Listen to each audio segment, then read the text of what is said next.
Welcome to Sonic Tech, the Self-Learners Club.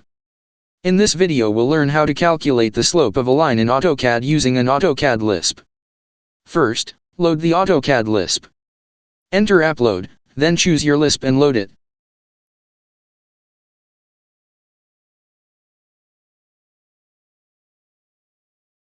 Draw some lines.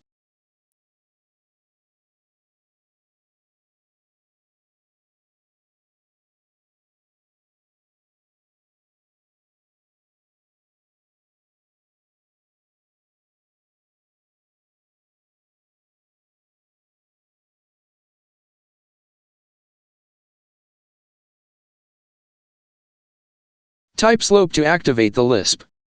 Then choose your lines.